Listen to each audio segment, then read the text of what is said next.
Hi guys, welcome back to the channel. और इस वक्त मैं बात करूंगा E20 फ्यूल के बारे में। देखिए, E20 फ्यूल या E27 हो, इसके बारे में पहले भी एक वीडियो में मैंने बात करी है। लेकिन उस वक्त तक ये न्यूज़ नहीं आई थी कि सुप्रीम कोर्ट ने जो PIL डाली गई थी E20 फ्यूल के अगेंस्ट, वो रिजेक्ट कर दी। सुप्रीम कोर्ट अब रिजेक्ट कर चुका है PIL। ऑफ कोर्स और भी डाली जा सकती हैं PILs, लेकिन एक बार जब आपको दिख चुका है कि सुप्रीम कोर्ट का डिसीजन क्या है, तो फिर मुझे नहीं लगता कोई और नई PIL डाल देगा तो उसमें कोई एक्स्ट्रा ऐसा पॉइंट डाल पाएगा कि इस वक्त एटलीस्ट अगले 12-13 महीनों तक सुप्रीम कोर्ट उसको रिजेक्ट ना करे। अगर सुप्रीम कोर्ट ने वो डिसीजन ले लिया है, आई थिंक आने वाले लंबे टाइम के लिए वो है। और मुझे ऐसा लगता है E20 आ जाए तो कल को E27, 30-40 पता नहीं कितना इथेनॉल ब्लेंडिंग होगी। लेकिन E20 तो रहेगा for a good period of time. देखिए, प्रॉफिट एंड लॉस क्या है, अब ये बात करते हैं। कहा जा रहा है कि 2023 के बाद जितनी भी गाड़ियां बनी हैं वो E20 कॉम्प्लाइंट है। 2023 से पहले जितनी भी गाड़ियां बनी हैं वो E20 कॉम्प्लाइंट नहीं है। हालांकि ये डिपेंड करता है एक कंपनी से दूसरी कंपनी, क्योंकि फॉर एग्जांपल महिंद्रा ने कहा है कि 1 अप्रैल 2025 के बाद जितनी भी गाड़ी महिंद्रा ने बताई है वो गाड़ियाँ E20 कॉम्प्लाइंट हैं। लेकिन उससे पहले जितनी भी महिंद्रा ने गाड़ियाँ बनाई हैं 1 अप्रैल 2025 से पहले, उनमें परफॉर्मेंस थोड़ा डाउन होगा। ये महिंद्रा ने खुद एक्सेप्ट किया है। यानी कि ऐसा नहीं कि अगर आपने गाड़ी 2023 के बाद ली है तो 100% इट इज़ E20 कॉम्प्लाइंट। वो डिपेंड करता है ब्रांड टू ब्रांड भी। जैसे महिंद्रा ने स्पेसिफिकली कहा है कि भाई 1 अप्रैल 2025 से पहले आपने हमारी गाड़ी ली है तो वो E20 कॉम्प्लाइंट नहीं है और उसके परफॉर्मेंस डाउन जाएगी। अभी 20 कॉम्प्लाइंट है नहीं है, उससे फ़र्क क्या पड़ेगा, गाड़ी पे क्या इशू आएगा इतनी। हाँ, मेरा भी जो सोर्स ऑफ इंफॉर्मेशन है वो इंटरनेट ही है इस वक्त। हम में से 99.9% लोगों का है। बहुत ही कम लोग हैं जो प्रोफेशनली मैकेनिक हैं और वो उनको अपनी खुद की नॉलेज से, खुद के एक्सपीरियंस से उन्हें उनकी लर्निंग हो रही है। हमारी जो लर्निंग हो रही है second hand, third hand, fourth hand information के बेसिस पे हो रही है। हमारी लर्निंग खुद से नहीं हो रही है। हम खुद किसी के आर्टिकल्स पढ़ रहे हैं, किसी की वीडियो देख रहे हैं, किसी बाहर जाके किसी मैकेनिक से बात कर रहे हैं, या हमने कोई रील देख ली।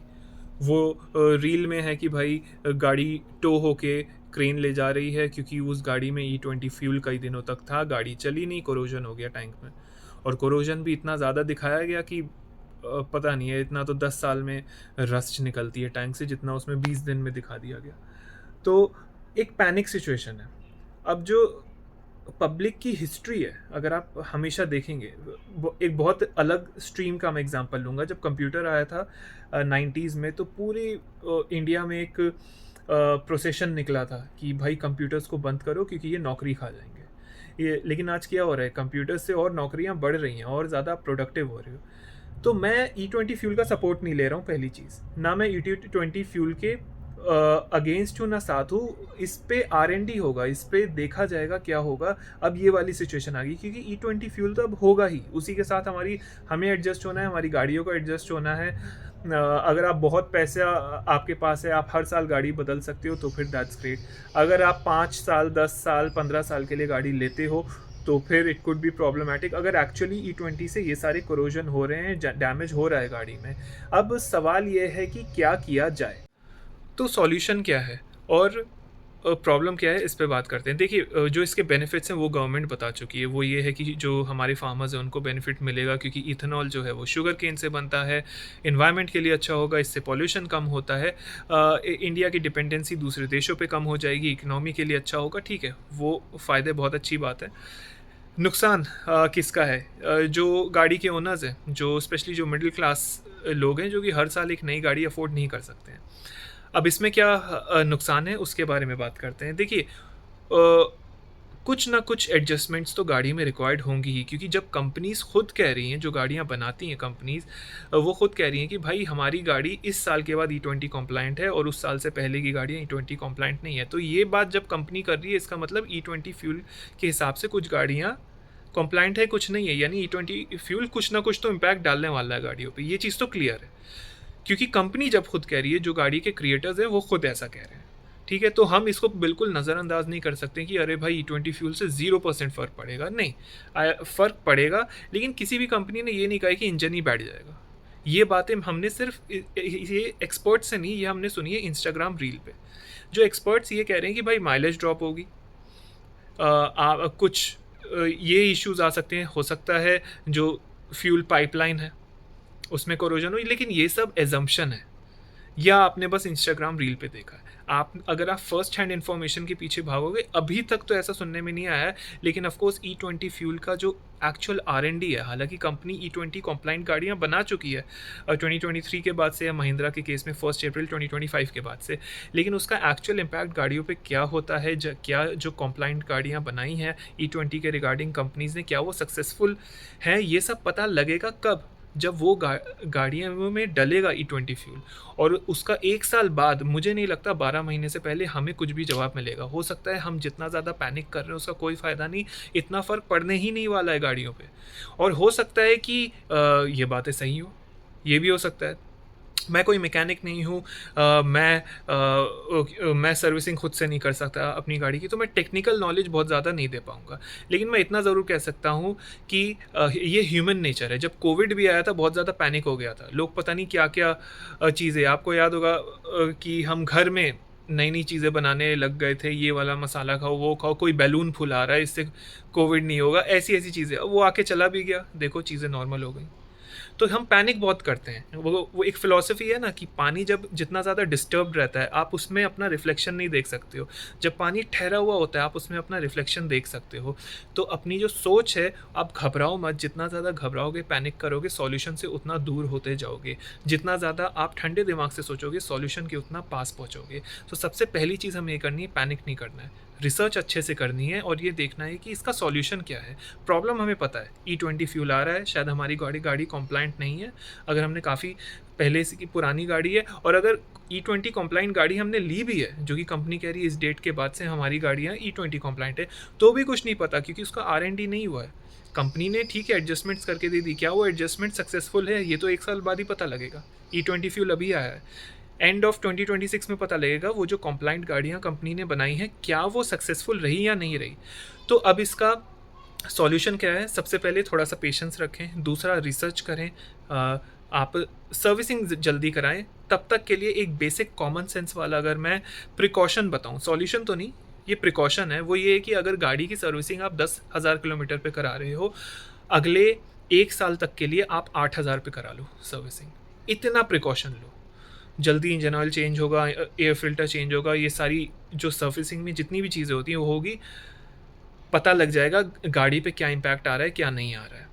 और अभी मैं एक इंस्टाग्राम रील का बताता हूँ, कितना इंस्टाग्राम पे तो लोग कंटेंट, लोगों को देखिए कंटेंट जो हॉट टॉपिक है उस पर बनाना है, लोग इस टॉपिक का किस तरह से यूज़ नहीं अब्यूज़ कर रहे हैं। अब वो क्या है, मैं एक होंडा की गाड़ी टो होके जा रही है, और रील में बताया जा रहा है कि भाई ये होंडा की गाड़ी में E20 पेट्रोल डाला गया था 20 दिन से खड़ी रही, और इसके इंजन में, इसके टैंक में पूरा जंग लग गया, और उसकी वजह से अभी चल नहीं रही है। वो जंग मतलब आगे गाड़ी के अंदर तक, इंजन ये सब में फैल गया। क्या ये सही है? मैंने उसकी फिर वीडियो भी दिखाई गई, कितना रस्ट निकला। ऐसा हो ही नहीं सकता यार। अगर इंजन में आप अगर टैंक में आप पानी भी डाल दोगे तो भी 20 दिन में इतना रस्ट नहीं आ सकता जितना E20 फ्यूल से बता रहे हैं। तो दैट वॉज टू मच। ये वो तो देख के पता लग रहा है बिल्कुल, शायद गाड़ी में पहले से ही कोई दिक्कत होगी, उसको अपनी गलतियां भी कई बार लोग कवर अप करने के लिए E20 फ्यूल को ब्लेम करते हैं। टू बी ऑनेस्ट, मैं पर्सनली E20 फ्यूल के साथ नहीं हूँ, तो ये मत समझना कि मैं E20 फ्यूल को डिफेंड कर रहा हूँ, लेकिन ये चीज़ भी क्लियरली दिख रही है कि लोग कंटेंट बनाने के लिए इस टॉपिक का यूज़ नहीं, अब्यूज़ कर रहे हैं, क्योंकि जितना रस्ट उस गाड़ी से दिखाया था इतना निकला है। जस्ट 20 दिन हुआ है E20 फ्यूल डले हुए, खड़ी हुई थी 20 दिन से, तो मतलब अगर ये हाल हो जाएगा तो फिर तो गाड़ी छोड़ दो लेना, तो फिर तो गाड़ी मत लो। इतना भी नहीं हो रहा है जितना दिखाया जा रहा है इंस्टाग्राम पे, तो ज़्यादा पैनिक ना करें। कई लोग इस कंटेंट, इस टॉपिक का बहुत मिसयूज़ कर रहे हैं। द बेस्ट थिंग इज़ अगले 1 साल के लिए, क्योंकि अब देखिए R&D होगा, अब एक्चुअल इस चीज़ को चेक किया जाएगा। कंपनी ने E20 कंप्लाइंट गाड़ियाँ बना ली हैं, ठीक है, लेकिन वो कितना सक्सेसफुल है अभी तक ये नहीं पता है। अब गाड़ी में डलेगा वो E20 पेट्रोल, वो E20 कंप्लाइंट गाड़ियाँ हैं, अगले 12 महीने में पता लगेगा कितना सही था कितना गलत है। याद नहीं है जब इलेक्ट्रिक स्कूटीज़ आई थी, इलेक्ट्रिक स्कूटर्स जलने लग गए थे, ठीक है, कितनी वीडियोस बन रही थी। आज हर कोई इलेक्ट्रिक स्कूटर चला रहा है। अब आ रही है ऐसी कोई न्यूज़। कोई भी चीज़ जब नई नई मार्केट में इंट्रोड्यूस होती है लोग बौखला जाते हैं, थोड़ा हो जाता है ओवर। कुछ इश्यूज आएंगे E20 फ्यूल के साथ, नो डाउट। कितने आएंगे, कितने कम आएंगे, ज़्यादा आएंगे, ये हमें नहीं पता है। Please don't panic. 12 महीने का वेट करो, तब तक के लिए अपनी सर्विसिंग जो है गाड़ी की 10,000 किलोमीटर पे नहीं 8,000 किलोमीटर पे कराओ। 12 महीने बाद ज़रूर कुछ ना कुछ सॉल्यूशन निकलेगा, क्योंकि अगर बहुत ज़्यादा डैमेज हुआ तो लोग गाड़ी लेना बंद कर देंगे। ऑटोमोबाइल इंडस्ट्री को ऑलरेडी इतना लॉस हो रहा है और हो जाएगा। So let's wait and watch क्या होता है। टिल देन सर्विसिंग 2,000 किलोमीटर पहले करा लो, 10,000 पे नहीं 8,000 पे कराओ, गाड़ी मेंटेन रहेगी। लेकिन हाँ, अगेन मैं कोई एक्सपर्ट नहीं हूँ, एक कॉमन सेंस वाला प्रिकॉशन बताया मैंने। ये सॉल्यूशन नहीं है, प्रिकॉशन है। 12 महीने बाद देखते हैं इसका E20 फ्यूल का क्या इलाज आता है। फॉर नाउ सर्विसिंग थोड़ी पहले करा लो, सर्विसिंग में देरी नहीं बल्कि थोड़ी जल्दी कर दो, इतना करो। और बाकी देखना 12 महीने बाद ये जो लोग इतना ज़्यादा इमोशनल हो गए हैं, पैनिक कर रहे हैं, ओवर एक्साइटेड हो गए हैं, और इतने ज़्यादा स्पेशली ये जो कंटेंट क्रिएटर्स इतने ज़्यादा कंटेंट लोगों को डरा के बना रहे हैं, वो कंटेंट बनना बंद हो जाएंगे। ये सब होता है। जब इलेक्ट्रिक स्कूटीज़ जल रही थी तब भी बहुत हुआ था। अब कोई नहीं बना रहा इलेक्ट्रिक व्हीकल पे कंटेंट कि ये जल रहे हैं, ये हो रहा है, वो हो रहा है। अब E20 फ्यूल आ गया, अब ये हॉट टॉपिक बन गया। आजकल इन्फ्लुएंसर्स और इंस्टाग्राम रील बनाने वाले भी वैसे ही बिहेव करते हैं जैसे हमारा न्यूज़ मीडिया करता है, कि जो टॉपिक है उस टाइम तो बहुत बात करेंगे, फिर उसके बाद कुछ टाइम बाद कोई और टॉपिक मिल जाएगा तो उस पुराने टॉपिक को कोई पूछेगा भी नहीं। So don't panic, there is a solution waiting. कुछ ना कुछ अच्छा ही होगा। हाँ, लेकिन कुछ ना कुछ डिफरेंस ज़रूर आएगा गाड़ी पे। I am not supporting E20, लेकिन मैं पैनिक भी नहीं करूँगा। मैं ठंडे दिमाग से कुछ ना कुछ सॉल्यूशन अपने और अपनी गाड़ी के लिए ज़रूर ढूंढूंगा। सो टिल देन, अगर आपको ये वीडियो पसंद आई, इन्फॉर्मेटिव लगी, तो आई होप आप चैनल को सब्सक्राइब करें, लाइक करें और कमेंट करें। एंड डोंट पैनिक, क्योंकि आप अपना पानी में रिफ्लेक्शन सिर्फ तभी देख सकते हो जब पानी ठहरा हुआ हो। जब पानी डिस्टर्ब्ड होता है तब आप नहीं देख सकते। सो जितना शांति से सोचोगे, जितना काल्मनेस के साथ कोई सॉल्यूशन का सोचोगे, वो सॉल्यूशन ज़रूर मिलेगा।